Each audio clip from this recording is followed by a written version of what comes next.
My own personal opinion is I think it was a great signing because the hardest thing to do in football is to score goals, and this guy scores goals. So if that opportunity arises late in the transfer window to get him in, I think it was a good thing to do.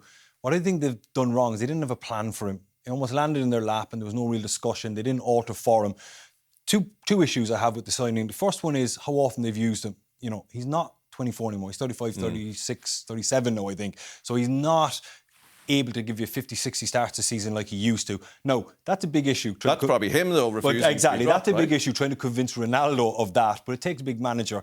I mean, you know, even this year alone, he's played 90 minutes against Burnley at home, Newcastle, Norwich, 120 minutes against Middlesbrough. That's unnecessary. The reason they bought him is to play in games like this, to get trophies over the line on the big nights. And I think they've overused him. And the fact he's only scored one goal this calendar year suggests he's lagging. Now, tonight, the adrenaline will get him through and he might have a big performance. But over the business end of the season, you know, I think he's going to tire. The second part is tactically. I don't think they've used him well at all. So Damien is sort of absolving Ronaldo from, blame that's in any sense that the transfer hasn't worked out. What do you think, Brian? I don't think he was a particularly good signing for them. I think at the time there was a bit of like romance about it for Manchester United. We'll get Ronaldo back. He was brilliant for us before. We'll stop Manchester City, get him. Remember at that time that was the talk. It was almost a done deal. And suddenly he lands on Solskjaer's lap. And I think about the style of play. It meant that the style of play was going to be limited because Ronaldo had to play. Solskjaer wasn't going to leave him out. Rangnick has left him out occasionally and taken him off in matches. And we've seen the reaction of Ronaldo. It hasn't been a very nice reaction. It hasn't been a very professional reaction, sitting on the bench with a gloomy face, looking like, you know, he faced like a robber's dog at times. Hold on, Tommy. I think he's complicated the whole situation at Manchester United by the style of play. They haven't been able to play a high pressing game because he won't do that consistently. As Damien said, he can't play an awful lot of games and be expected to do pressing. He's a goal scorer. Were they short of goal scorers? Not particularly. Cavani, similar age group. He did the job better in many ways, but he wasn't always fit. So I think it complicated the Rashford, Greenwood out of the picture now, Martial. It complicated Some things. people say, Brian, can I just interrupt? And Alan Shearer wrote a piece in The Athletic last week where he was suggesting that the reason for Ronaldo's frustration is that he's looking around that squad and seeing these guys are not up to my level in terms of commitment, in terms of, competing champion squads that he's been involved in.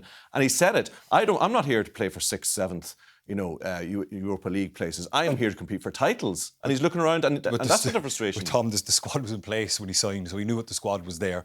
You know, the rumour Manchester City were interested in him, it looked a much better fit for me because Manchester City were in need of a number 9 and Pep Guardiola has all the bits and pieces in place and he would have been a big enough character to deal with Ronaldo, a big enough personality to deal with him. I know he's a rival, but if he went to Manchester City, Pep would have been able to say to him, go and stand in the penalty spot. We don't need you. They don't even play with a number 9 now. All we need is for you to make 10, 15-yard bursts. We'll do the neat stuff out the pitch. And when we get to the end line, all I want you to do is stand in the penalty spot, 15 yards across the near post, 15 yards to the back post. We'll get you the ammunition. But stay out of our way. Let us get on with our bits and pieces. Okay. We don't really need you. Whereas Manchester United are asking him to perform a role that Didier Drogba in his prime would have struggled to do. Last word to you on that one, Brian. I think that's a bit simplistic. Say you go to Manchester City and they let you away with not doing anything and just stand around because their whole thing has been working high intensity, winning the ball back off the opposition as quick as they possibly can, making it very difficult for them. Lots of movement, lots of rotation in spaces. Anyway, it doesn't matter because he didn't go there. He's at Manchester United now. Overall, I think he scored goals for Manchester United, not enough.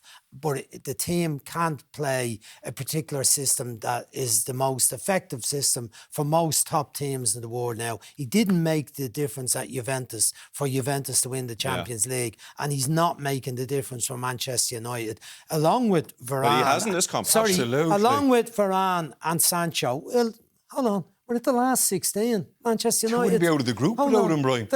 Maybe so. Yeah, there may be so. Be in the Europa League now. We'll be doing them tomorrow night. They could have played someone else's centre forward. They might have scored goals in the match. They didn't play well. I'll show you Manchester United in a minute. Some of the problems they have that are caused by Ronaldo's presence as well. Right.